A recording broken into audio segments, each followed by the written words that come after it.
Қайырлы күн, құрметті әлеуметтік желі қолданушылары. Бүгін Әлімтау ауылдық клубының жанынан құралған Сырғалым сырласу қыздар клубының жоспарға сай қыздар арасында сел суатты шаш үлгісі байқауы өткелі отыр.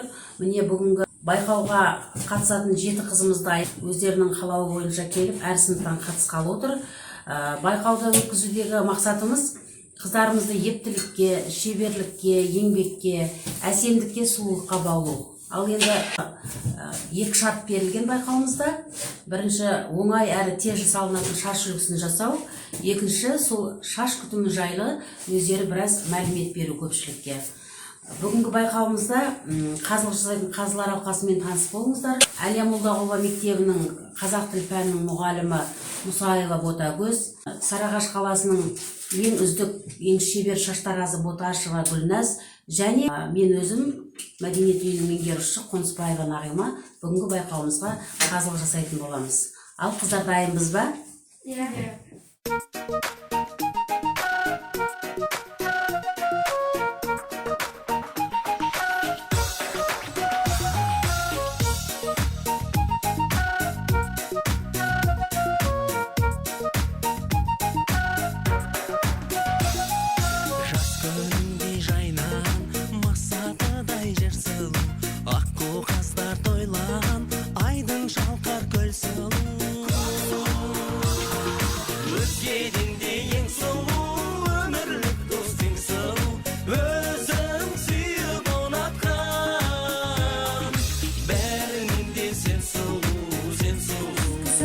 Француздық өрім деп аталады. Қазіргі кезде ұзату тойларға және қазақы көйлектермен киген кезде жасалынатын өрім болып табылады.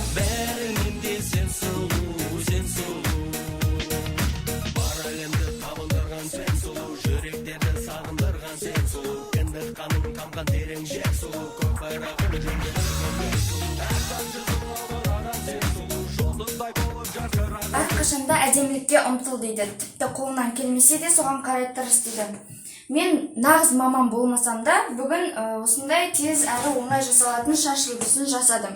Менің мақсатым Фейсбукта танымал болып, сыйлық алу емес, бұл менің болашақта өзіме керек болғандықтан жасап қатысып отырмын.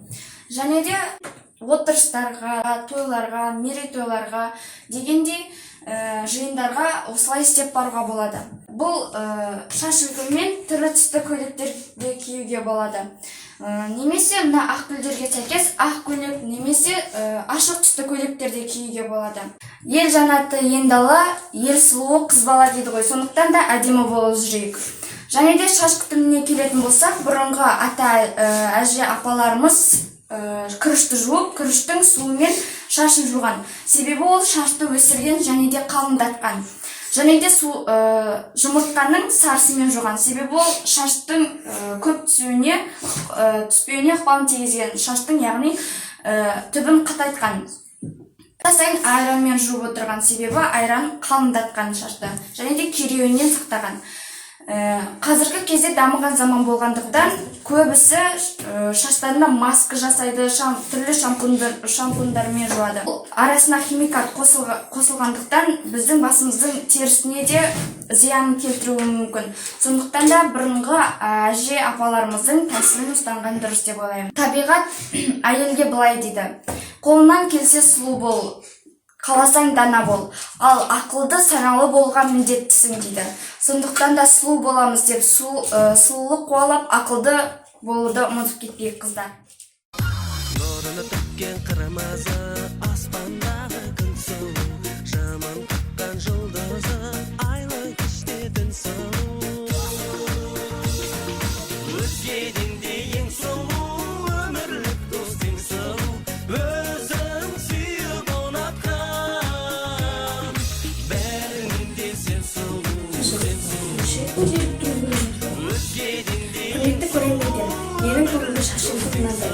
Бұл шашыммен темекі баруға болады.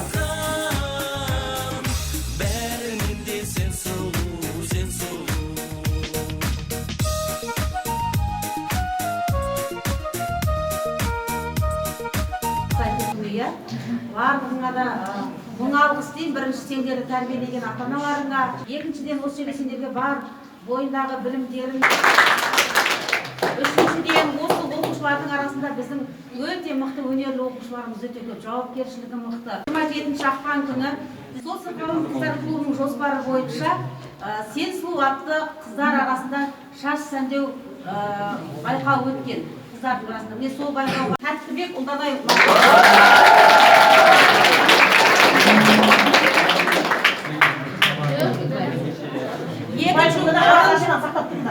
екінші орын Сейілхан Аида.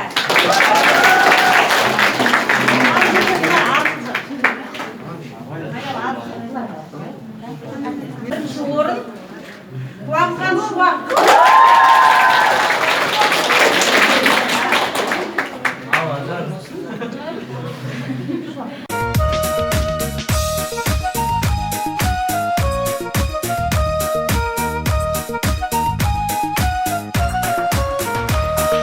Тәрбиелі тамаша бал мінезді жар сұлу, таңданарлық қараса талай абзал бар сұлу.